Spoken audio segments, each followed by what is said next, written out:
Hello friends. कैसे हैं आप लोग। आशा और उम्मीद करते हैं कि आप लोग सब स्वस्थ होंगे और बहुत अच्छे से पढ़ाई कर रहे होंगे। फाइनली जो 70 पीपीएससी का मेंस था ओवर हो चुका है और बहुत सारे लोग जो दिए होंगे मेंस वो लोग उन लोगों का दिन अभी बीत रहा है कि क्या कट ऑफ रहेगा।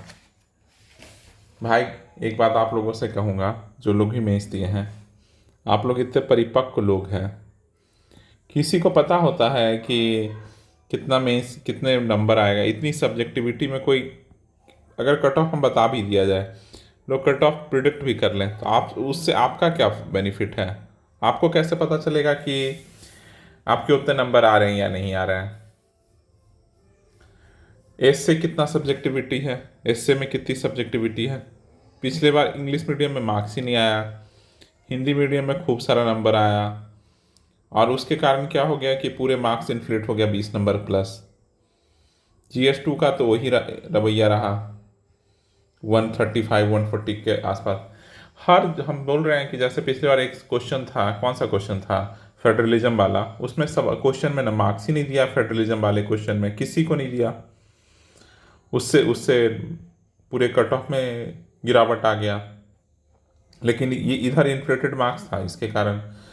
तो पेपर ओवरऑल अगर पूछा जाए तो देखिए, इससे तो आप सब लोगों को पता ही है कि इजी टू मॉडरेट था, क्योंकि ये अधिकतर टेस्ट सीरीज में इस तरह के क्वेश्चन पूछे गए थे और लोगों ने वही जाकर लिखा है। GS1 GS1 थोड़ा टफी साइड में है, टफी साइड में है, और GS2 भी टफ साइड में है।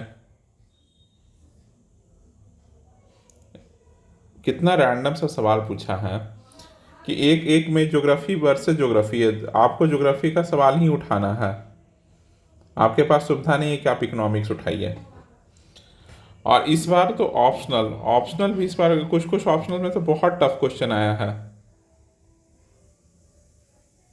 हिंदी लिटरेचर का जो पेपर था उसी में देखिए कितना टफ पेपर है।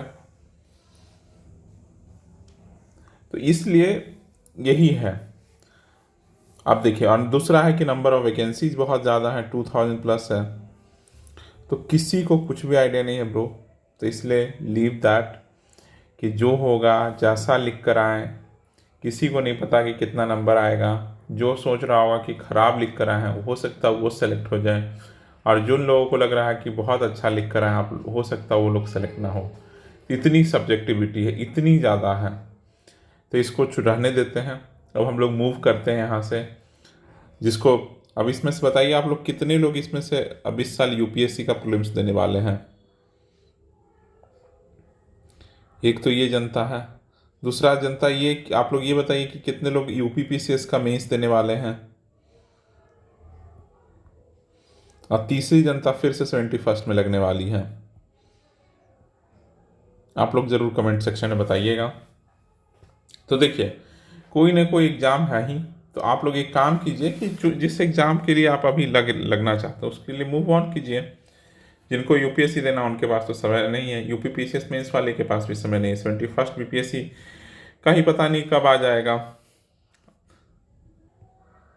और ख़ास कर उन बच्चों से कहूँगा जिनका 70th BPSC का प्रीलिम्स नहीं हुआ है, देखिए आप लोग एकदम अब पढ़ते रहिए, बेसिक्स को बहुत अच्छा कीजिए, बेसिक बुक को कम से कम 10 बार पढ़िए।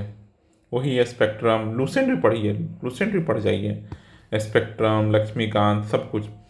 क्योंकि आप लोग अभी देखे होंगे ये अभी आप लोग देखे होंगे कि जो मेंस में जो पेपर आया वो कितना ज़्यादा अंडरस्टैंडिंग मांग रहा था।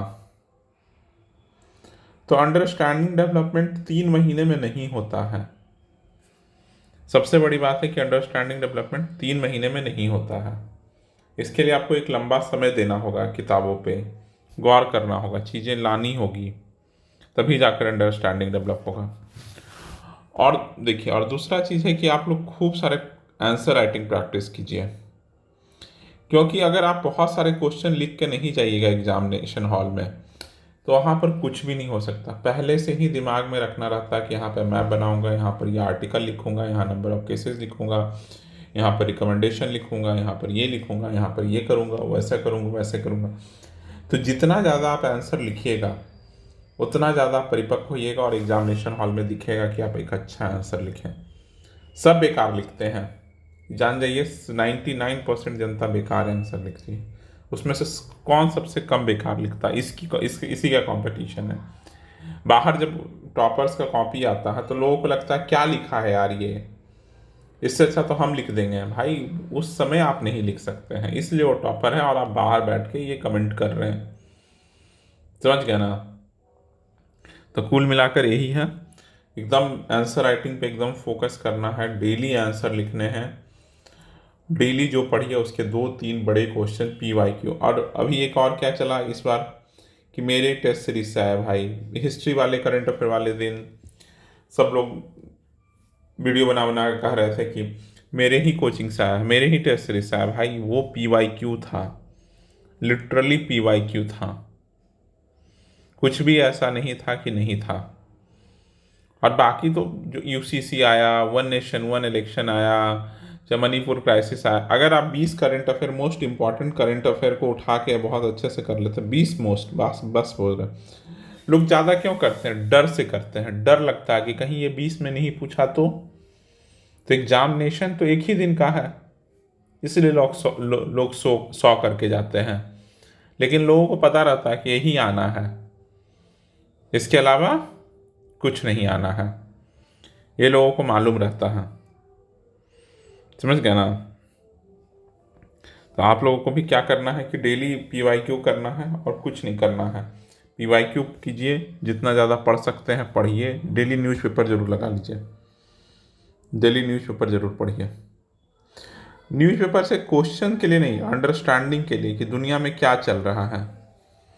अचानक से कोई कोचिंग का मटेरियल पढ़िएगा और देखिएगा कि इंडिया पाकिस्तान का भी इशू चल रहा है, तो क्या उसमें करंट कुछ होगा? लेकिन अभी आप इतने सारे आर्टिकल्स पढ़िएगा, इतने बड़े बड़े फॉरेन से जुड़े हुए लोग हैं लिखेंगे, तो आपको एक एक चीज़ें समझ में आएगा और अगले 10 दिन तक उसी पे आ रहा होगा आर्टिकल।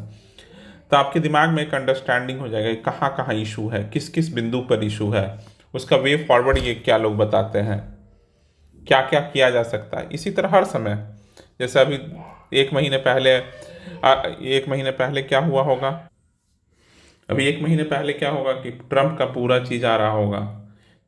जैसे रशिया यूक्रेन क्राइसिस आया, एक साल से जो पढ़ रहा होगा पेपर, उसको 6-7 पॉइंट निकालने में उसको दिक्कत जरा भी हुआ होगा?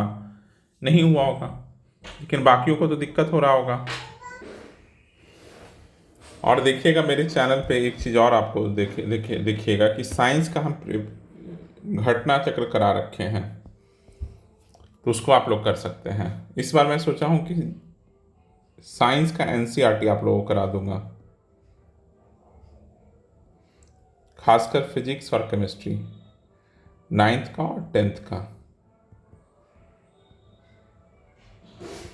9th और 10th का आप लोगों को फिजिक्स केमिस्ट्री करा दूंगा। एक तो ये करा दूंगा। सबसे ज़्यादा अगर आप लोग साइंस और करंट अफेयर टैकल कर लीजिएगा तो प्रीलिम्स हो जाएगा। दिक्कत कहाँ होता है कि करंट अफेयर के पीछे एक समय में लोग भागते हैं। मत भागिए, आप डेली पेपर पढ़िए। याद करने की कोई ज़रूरत ही नहीं है। जब आप अभी पेपर पढ़िएगा और लास्ट में डुटेरिया या SPD या कोई भी मैगजीन पढ़िएगा तो आपके दिमाग में बहुत चीज़ें याद रहेगा। जैसे इस बार आया था जो क्वेश्चन कि ट्रम्प को कहाँ पर गोली मारा गया था, वो कहाँ से, किसी मैगजीन में था, लेकिन वो जो पेपर पढ़ रहा था एक दिन आया था, उसमें किसी को याद होगा तो बना दिया होगा। तो इस तरह से छोटे छोटे एक एक नंबर का पूरा गेम होता है। इस बार भी बहुत सारे बच्चे एक एक नंबर से छट गए, तो कोशिश कीजिए कि बहुत अच्छी तैयारी करें और इस बार ऐतिहासिक जीत ले लें। और क्या कर सकते हैं, प्रीलिम्स दें, मेंस दीजिए, इंटरव्यू दीजिए, फाइनली जीतिए। एक एग्ज़ाम है, बस नौकरी ले लेना है किसी तरह से। अगर नहीं पढ़िएगा फिर से वही 1 महीने के लूप में रहिएगा तो नहीं होना है। समझ गया ना? और 3 महीने का भी लूप, जो लोगों का बेसिक कमज़ोर है उनको अभी से मेहनत करना चाहिए अपने मेंस के लिए। समझ गए? चलिए, बहुत सारे लोगों का DI भी इस बार गलत हुआ, तो मैथ पे भी बहुत फोकस करना है। मैथ पे ही बहुत फोकस करना है। देखिए BPSC निकालने के लिए अगर आप DI सही करना है, DI सही ही करना होगा, और DI सही करने के लिए आपको मैथ अच्छा करना होगा। तो आप इससे बचना चाहते हैं तो कुछ भी फायदा नहीं है, तब आप BPSC नहीं निकाल पाइएगा। तो you should focus on the mathematics part, जिससे कि आप DI में अच्छा स्कोर कर सकें। चलिए, अब तो लगातार मुलाकात होती रहेगी। चलिए, अभी के लिए इतना ही रखते हैं। अगर वीडियो पसंद आया तो लाइक कीजिएगा, और चैनल पहली बार आए तो सब्सक्राइब कीजिएगा। चलिए, थैंक यू फॉर लिसनिंग।